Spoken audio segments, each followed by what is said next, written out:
അജ്മീറിലെ അനാസാഗർ. അപ്പോൾ അതിൻ്റെ ചുറ്റുഭാഗം ഒന്ന് കാണാൻ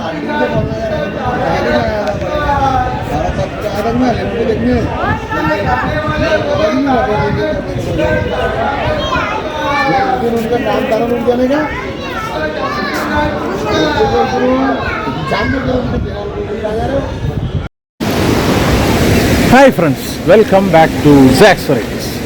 ഞാനിപ്പോൾ ഉള്ളത് അജ്മീറിലെ അനാസാഗറിലേക്കാണ്. അപ്പോൾ ഇതാണ് നമ്മുടെ ഇന്നത്തെ എപ്പിസോഡ്. ഇപ്പോൾ സ്കിപ്പ് ചെയ്യാതെ നിങ്ങൾ മുഴുവനായിട്ട് കാണും.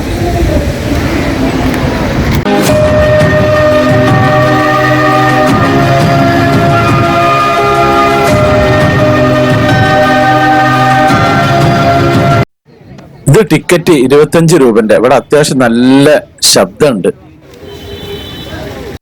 അപ്പൊ ഈ അനാസാഗറിന്റെ അകത്തേക്ക് പോവാണ്. ഈ കോമ്പൗണ്ടിന്റെ അകത്ത് കയറാണ്. തടാകവും പാർക്കും കാണാനാണ് 25 രൂപന്റെ ടിക്കറ്റ് ചാർജ് ഉള്ളത്. അപ്പൊ ഞാനിതിന്റെ അകത്ത് കയറിയിരിക്കുന്നു. ഇനി നമുക്ക് ഇതിന്റെ അകത്തുകൂടി അങ്ങനെ കംപ്ലീറ്റ് കറങ്ങി നടന്ന് തടാകം കണ്ടിട്ട് ഇനി പുറത്തേക്ക് പോരാ. അപ്പൊ ഇതിന്റെ ചരിത്രവും കാര്യങ്ങളും ഞാൻ പറഞ്ഞുതരാം. ഇത് നമ്മളെ രാജസ്ഥാൻ സംസ്ഥാനത്തിലെ അജ്മീർ നഗരത്തില് സ്ഥിതി ചെയ്യുന്ന ഒരു കൃത്രിമ തടാകമാണ്. ഇതിന്റെ പേരാണ് അനാസാഗർ തടാകം എന്നുള്ളത്. ഈ അന എന്ന് പറഞ്ഞിട്ടുള്ള പേര് വരാൻ കാരണം എന്താ വെച്ച് കഴിഞ്ഞാൽ, ഇവിടുത്തെ പഴയ രാജാവുണ്ട് പൃഥ്വിരാജ് ചൗഹാൻ, അദ്ദേഹത്തിന്റെ വല്യപ്പ, അദ്ദേഹത്തിന്റെ പേരായിരുന്നു അർണോ രാജ എന്നുള്ളത്. അദ്ദേഹത്തിന് വിളിച്ചിരുന്നത് അന എന്നായിരുന്നു. അദ്ദേഹത്തിന്റെ കാലഘട്ടം AD 1135 1150 ഈ തടാകം നിർമ്മിച്ചിട്ടുള്ളത്. അപ്പൊ അങ്ങനെയാണ് ഈ പേരില് അനാസാഗർ എന്നുള്ള പേര് ഇതിന് വരാനുള്ള കാരണം. ഈ തടാകം ഏകദേശം ഒരു 13 കിലോമീറ്റർ ചുറ്റളവിലുണ്ട്. ഈ അജ്മീറിൽ വ്യാപിച്ചു നിൽക്കുന്നുണ്ട്. ഇവിടുത്തെ പാർക്കും കാര്യങ്ങളൊക്കെ നമുക്ക് അങ്ങനെ കാണാം. ഇവിടെ മുമ്പ് ഞാൻ വന്ന സമയത്ത് ഈ സ്റ്റീലിന്റെ ബാറൊന്നുമില്ല. ഇപ്പൊ ഈ സ്റ്റീൽ ബാറൊക്കെ വെച്ചിട്ടുണ്ട് ഇതിന്റെ വെള്ളത്തിലേക്ക് ചാടാതിരിക്കാൻ. ഇതാണ് അനാസാഗർ. പിന്നെ അജ്മീറിലെ സിറ്റിയിൽ തന്നെയാണ് ഇതുള്ളത്. ഇതൊന്ന് കാണാൻ പറ്റും.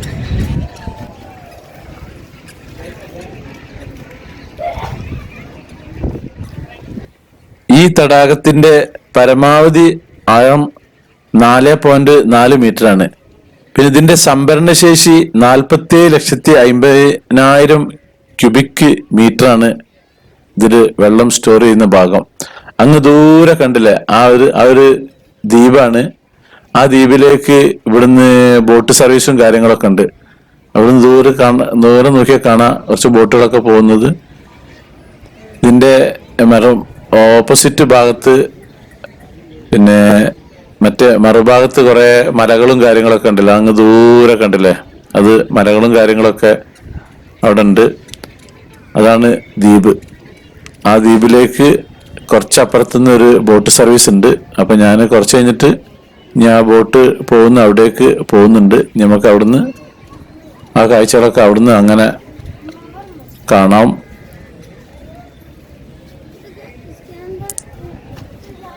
ഇതാണ് ചെറിയ ബോട്ടും വലിയ ബോട്ടും. കൂടുതൽ ആളുകളെ കൊണ്ടുപോകുന്നുണ്ട്. പിന്നെ ചെറുതായിട്ടുള്ള അതും ഉണ്ട്. അതൊക്കെ ഇതിലൂടെ പോകുന്നുണ്ട്. അത് ആ സെന്ററിലുള്ള ആ ദ്വീപിലേക്കുള്ള യാത്രയാണ്. കംപ്ലീറ്റ് ഇത് റൗണ്ടിൽ കിടക്കുകയാണ്. ഇതിന്റെ ചുറ്റുപാടും ഭാഗവും റോഡും കാര്യങ്ങളൊക്കെ ഉണ്ട്. അപ്പൊ നമുക്ക് ബാക്കി കാഴ്ചകളൊക്കെ അങ്ങനെ കാണാം.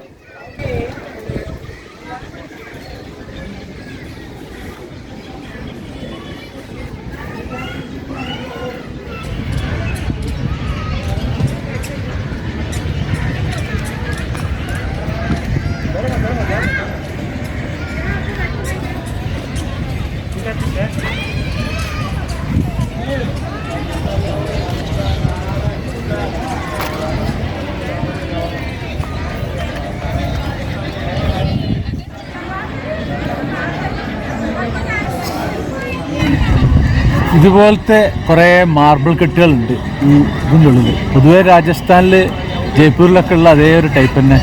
ഈ പാർക്കിനുള്ളിൽ കുറച്ച് റെസ്റ്റ് എടുക്കാനുള്ള കുറച്ച് സ്ഥലങ്ങളാണ്, അല്ലാണ്ട് വേറെ ഒന്നുമല്ല.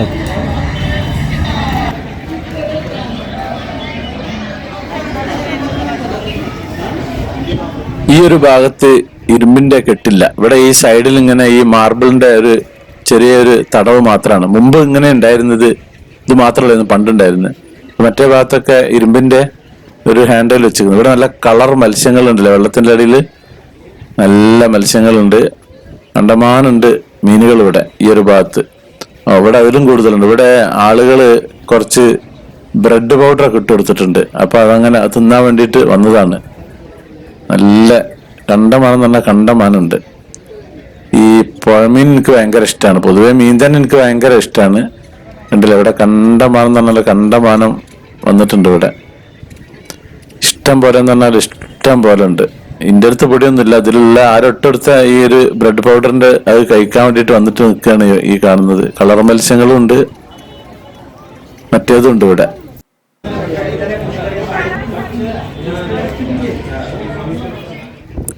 ഇവിടെ ഈ തടാകത്തിനോട് ചാരിയിട്ട് ഇങ്ങനെ നല്ല കട്ടയൊക്കെ വിരിച്ചിട്ട് അങ്ങനെ നടക്കാനുള്ള ഒരുപാട് പാസേജ് ഉണ്ട്. അത് കഴിഞ്ഞ് ശേഷം പുറത്തേക്ക് ഈ ഭാഗം കാണുന്നത് കംപ്ലീറ്റ് പിന്നെ മരങ്ങളൊക്കെ വെച്ച് പിടിപ്പിച്ചിട്ടുണ്ട്. ഇതേപോലെ ചില സ്ഥലങ്ങളിൽ ഇങ്ങനെ ഇരിക്കാൻ ഇങ്ങനെ ഈ ഒരു കെട്ടുണ്ട്. ഇവിടെ ഇതാണ് ഞാൻ നേരത്തെ പറഞ്ഞ ആ ഒരു മരങ്ങളൊക്കെ വെച്ച് പിടിപ്പിച്ചിട്ടുള്ള ഭാഗങ്ങൾ. ചിലതിലൊക്കെ പൂക്കളൊക്കെ ഉണ്ടായിട്ടുണ്ട്. അതായത് വലിയ മരങ്ങളാണുള്ളത്. ചെറിയ പിന്നെ പൂക്കളുള്ളത് നമ്മുടെ ഗാർഡനിൽ അങ്ങനത്തെ അല്ല, മരങ്ങൾ വെച്ച് പിടിപ്പിച്ചിട്ടുള്ളതാണ്.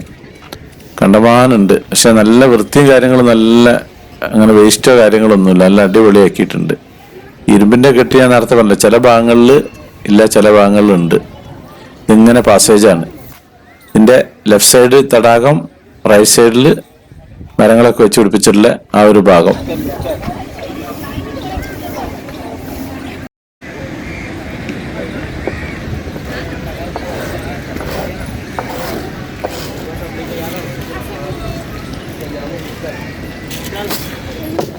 ഇത് ഈത്തപ്പഴമരാണ്. എനിക്ക് രാജസ്ഥാൻ ഈത്തപ്പഴം ഭയങ്കര ഇഷ്ടമാണ്. ആ ഒരു പണ്ടൊക്കെ രാജസ്ഥാനിൽ നിന്നല്ല നമ്മുടെ നാട്ടിലേക്ക് ഈത്തപ്പഴം വന്നിരുന്നു.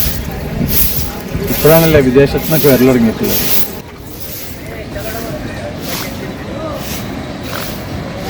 ഇതൊക്കെ തന്നെയാണ്. മാർബിളിന്റെ സ്ഥലമാണല്ലോ ഈ രാജസ്ഥാന്. ഇപ്പൊ മാർബിൾ കൊണ്ട് പലവിധ പരിപാടികളും ഇവരുണ്ടാക്കിയിട്ടുണ്ട്.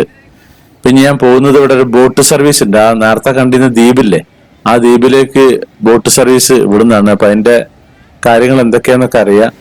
അപ്പൊ ഇതിലേ അങ്ങനെ അങ്ങോട്ട് പോകണം. ഇവിടെ ഭയങ്കര വെള്ളത്തിന്റെ ഒഴുക്കൊക്കെ ശബ്ദമൊക്കെ കേൾക്കുന്നുണ്ട്. അപ്പൊ ഇതിലേ അങ്ങോട്ട് കട്ട് ചെയ്തിട്ട് വേണം നമ്മുടെ ബോട്ടിന് ടിക്കറ്റ് എടുക്കാൻ പോകാന്. പക്ഷെ ബോട്ടിൽ ഞാൻ കയറാൻ ഉദ്ദേശിക്കുന്നില്ല. ഇവിടെ കണ്ടല്ലോ, ഇവിടെ ഒരു ഷട്ടറൊക്കെ ഉണ്ട്. ഈ ഷട്ടർ ഇങ്ങോട്ട് അടച്ചു കഴിഞ്ഞാൽ വെള്ളത്തിന്റെ ഫോഴ്സ് കുറയും. ഇതൊക്കെ ആ സാധനങ്ങളാണ്. ഇതാണ് വെള്ളം പോകുന്നത്. കണ്ടമാനുണ്ട് വെള്ളം. അപ്പൊ ഇത് അടച്ചിരിക്കുകയാണ്. അടച്ചിട്ട് തന്നെ എത്ര ഇതിൽ സ്പീഡിൽ പോകുന്നുണ്ട്. അപ്പൊ തുറന്നിട്ട് എത്ര ഉണ്ടാവും? ഒരുപാട് വെള്ളം പോകുന്നുണ്ട്. അപ്പൊ നമുക്ക് ഇതിന്റെ മറ്റേ ഭാഗം കാണാം. ഇതിലെ ഇങ്ങനെ ഇറങ്ങിയിട്ട് വേണം, ഇവിടെയാണ് നമ്മുടെ ബോട്ടിന് നിർത്തിയിട്ടുള്ള സ്ഥലം. അപ്പൊ അവിടുത്തെ ടിക്കറ്റും കാര്യങ്ങളും എന്തൊക്കെയാണ് എന്നുള്ളത് അവിടെ നിന്ന് പോയി നോക്കണം. ഇവിടുന്ന് ആ ഷട്ടർ ഉണ്ടല്ലോ, ബ്ലാക്ക് കളറിലെ ഷട്ടർ അടച്ചതാണ്. അവിടെ കുറെ പ്ലാസ്റ്റിക് കുപ്പികളൊക്കെ വന്നിട്ട് ജാമായി നിൽക്കുന്നുണ്ട്. ഇപ്പൊ കുറച്ച് തുറന്നിട്ടുള്ളൂ. ഇപ്പൊ കുറച്ച് തുറന്നപ്പോ തന്നെ ഇത്രയും നല്ല ഫോഴ്സിൽ പോകുന്നുണ്ട്. അപ്പൊ കംപ്ലീറ്റ് തുറന്നാൽ അതിലും ഫോഴ്സ് ഉണ്ടാവും. അവിടെ ടിക്കറ്റ് ചാർജും കാര്യങ്ങളൊക്കെ ഇത് അവിടെ ഉണ്ട്.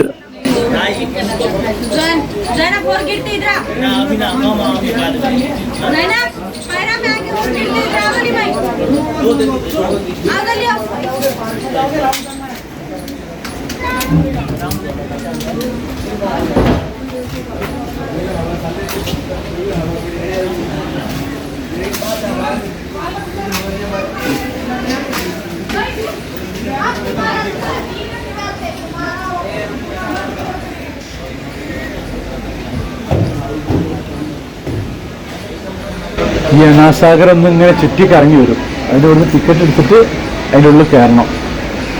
നമ്മളെ വയനാട്ടിലൊക്കെ ഇല്ല, അതേപോലെ. ഞാനിപ്പോൾ ഏതായാലും അതിൽ കയറുന്നില്ല. ഇതിലാണ് വഴി. ആ വലിയ അതിൽ 300 രൂപയും ചെറിയ ബോട്ടിന് 150 റുപ്യാണ് ചാർജ് ഉള്ളത്. ഇതാണ് ചെറിയ ബോട്ട്.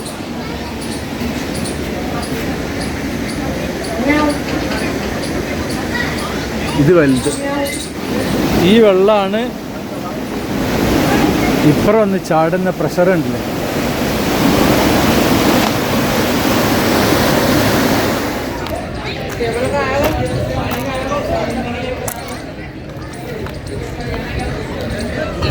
അജ്മീർ വന്നിട്ടുണ്ടെങ്കിൽ കാര്യമായിട്ട് കാണാനൊന്നുമില്ല. ഞാൻ കുറേ മുമ്പ് വന്നിരുന്നു, 2017 വന്നിരുന്നു. പിന്നെ ഞാൻ കുറേ മറന്നു കഴിഞ്ഞു ഇവിടെ വന്ന കാര്യങ്ങളൊക്കെ. അപ്പോൾ ഒന്ന് വീണ്ടും ഒന്ന് വന്നതാണ് കാണാൻ. ഞാൻ നേരത്തെ പറഞ്ഞ പോലെ ഇവിടെ എങ്ങനെ വെച്ചാൽ ഈ ഒരു വലിയൊരു തടാകമുണ്ട്. ഈ തടാകത്തിന്റെ ചുറ്റും പിന്നെ കുറച്ച് ഈ മരങ്ങളും കാര്യങ്ങളും അത് വെച്ചുപിടിപ്പിച്ചിരുന്നു. പിന്നെ ഇതിന്റെ വൈകുന്നേരങ്ങളിലൊക്കെ ഇവിടെ ഇങ്ങനെ കാറ്റുകൊണ്ടിരിക്കുക, മഴ പെയ്യുകയാണെങ്കിൽ ഈ കെട്ടിനടിയിൽ പോയിരിക്കുക. പിന്നെ ഇങ്ങനെ തടാകം കാണാം, മല കാണാം, പിന്നെ നല്ല കാറ്റുമുള്ള ഇതൊക്കെ തന്നെയാണ് ഇതിനുള്ളിലുള്ള പ്രത്യേകത. അല്ലാണ്ട് വേറെ പൂക്കളോ കാര്യങ്ങളോ അങ്ങനെ ഒന്നും ആസ്വദിക്കാനുള്ളതൊന്നുമില്ല. മുംബൈയിൽ നല്ല നീറ്റും കാര്യങ്ങളാക്കി വെച്ചിട്ടുണ്ട്. ഏതായാലും ഇവർ നല്ല ഉഷാറാക്കിയിട്ടുണ്ട്.